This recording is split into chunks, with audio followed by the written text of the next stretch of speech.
história de Nossa Senhora de La Salette surge na França no século XIX. A Virgem apareceu na montanha de La Salette, departamento de Cher, na região dos Alpes franceses, aos pastores Melânia e Maximino. Era o ano de 1846. Mas, antes de falar sobre a aparição, vamos conhecer um pouco sobre os dois jovens. Melania Calfati nasceu em 7 de novembro de 1831. Seu pai era um homem rude, trabalhava serrando madeiras. Muito pobre e com uma numerosa família para garantir o alimento dos 10 filhos, ele aceitava qualquer serviço para fazer. As crianças muitas vezes se viam obrigadas a mendigar pelas ruas da vila. Por volta dos 8 anos de idade, Melania foi posta a serviço de famílias da região durante a primavera e o verão, onde prestava serviços domésticos ou cuidando de pequenos rebanhos pelas montanhas da região. Longe de casa, não podia frequentar nem escola nem catecismo. No outono e inverno, vivia na casa dos pais. Melania era uma menina miúda para sua idade e tinha feições delicadas. Era muito modesta, pura, mas de poucos modos. Estranhava a alguns que muitas vezes ela dormisse no celeiro junto com o rebanho que pastoreava. Por viver de casa em casa, se tornou uma menina muito tímida. Era solitária, teimosa e com caráter difícil. Maximino Giraldi nasceu em 26 de agosto de 1835. Era o quarto filho de um pobre fabricante de carroças. Maximino tinha 1 ano e meio de idade quando sua mãe morreu, e logo em seguida seu pai casou novamente. A madraça não nutria afeição para com Maximino, e seu pai não lhe dava atenção, vivendo seu tempo entre a oficina e o bar. O menino foi crescendo sem rumo, vagando pelas ruas da cidade, acompanhado de seus 2 grandes amigos, uma cabra e o cãozinho Lulu. Não frequentava escola nem catecismo. Embora analfabeto, era um garoto esperto, de bom coração, franco e tagarela. Maximino tinha um olhar expressivo e um modo simpático de ser. Sem malícia, descuidado, irrequieto, era apelidado de movimento perpétuo. Assim viveu Maximino até seus 11 anos de idade. A 13 de setembro de 1846, Pierre Selme, morador de uma aldeia vizinha e amigo do pai de Maximino, desceu ao vilarejo de Corpes para solicitar os serviços do menino por alguns dias. Precisava substituir um pastor seu que estava adoentado. O pai de Maximino relutou em aceitar o pedido do amigo, pois receava a irresponsabilidade do filho. Com a promessa de vigiar de perto o menino, Pierre teve seu pedido atendido. No dia 14 de setembro, Maximino subiu ao Monte Pronou com o patrão para conhecer o local onde o pequeno rebanho de que cuidaria iria pastar. Na tarde da quinta-feira, dia 17 de setembro, Maximino se encontrou com Melania, que pastoreava no alto do monte. Como não se conheciam, trocaram algumas palavras e cada um partiu com seu rebanho. No dia seguinte, encontraram-se novamente na montanha, e apesar da timidez de Melania, a conversa fluiu. Ficaram sabendo que ambos, embora não se conhecessem, haviam nascido e moravam na mesma vila de Corpes. Melania estava com 15 anos e Maximino com 11 anos. Ambos falavam um dialeto local e somente algumas palavras em francês. Pessoas tão diferentes no caráter e personalidade, mas com uma vida sofrida e cada um da sua maneira, traduzindo a falta de afeição e carinho em seus lares, um de maneira expansiva e a outra fechada em sua solidão. Despediram-se fazendo uma aposta de quem, no dia seguinte, seria o primeiro a chegar com seus rebanhos na pastagem. No sábado, de setembro de 1846, bem cedo, os dois jovens sobem as ladeiras do Monte Pronon. O dia estava bonito e ensolarado. Ao meio-dia, no fundo do vale, o sino da igreja da aldeia toca a hora do Ângelus. Maximino e Melânia tornam a subir pelo vale até a fonte dos homens. E ali comem pão e um pedaço de queijo. Outros meninos pastores que pastoreiam mais abaixo juntam-se aos dois e passam a conversar. Depois que eles partiram, Maximino e Melânia atravessam o pequeno curso d'água e descem alguns passos até os dois assentos de pedras empilhadas, junto a uma poça seca de uma fonte sem água. Contrário ao seu costume, os dois se estendem sobre a relva e adormecem. O clima sob o sol de final de verão é agradável, sem nenhuma nuvem no céu. Há uma calma e o silêncio da montanha. Bruscamente, Melânia acorda e sacode Maximino, preocupada, pois não vê o rebanho a pastar. Rapidamente sobe a ladeira e na pradaria constata que as vacas estão ruminando calmamente. Os dois pastores se tranquilizam e Melânia começa a descer.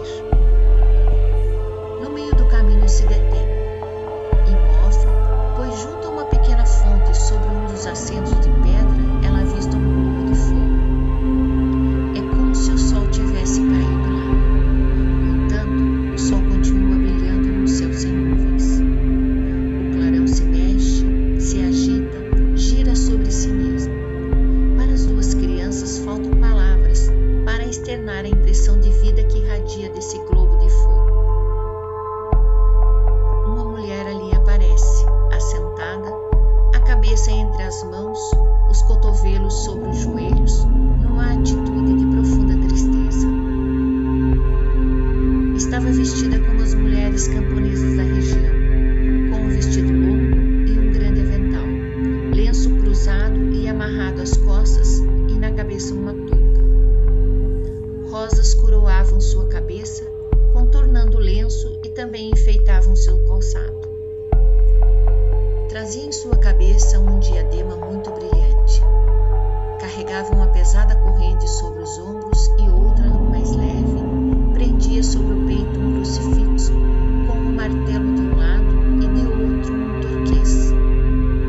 O martelo simboliza o pecador cravando Jesus na cruz pelos seus pecados, e o turquês representa todos nós tentando remover os pregos da cruz pelas nossas vidas virtuosas e pela fidelidade a Jesus. Segundo os relatos das crianças, a senhora era alta e toda de luz.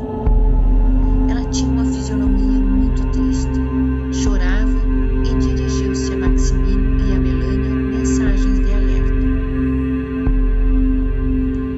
Ela recomendava a conversão e a submissão à vontade de Deus e o respeito aos preceitos de sua lei. Pedia também mais religiosidade, mais dedicação à oração e à espiritualidade pessoal. O tema central das mensagens da Virgem para a humanidade foi que deveriam livrar-se do pecado mortal e fazer penitência.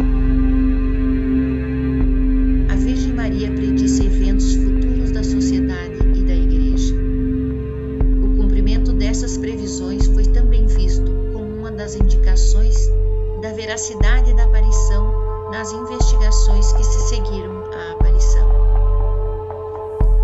Falando da sociedade, a Virgem Maria previu a doença.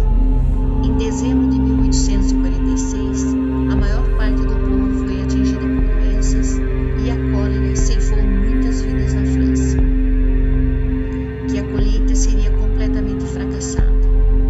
E em 1847, uma fome assola a Europa, resultando na perda de cerca de 1 milhão de vidas, sendo 100 mil só na França. O desaparecimento da Segunda Revolução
em conjunto, ouvem as seguintes palavras: se converterem, as pedras e rochedos se transformarão em montões de trigo, e as batatinhas serão semeadas nos roçados.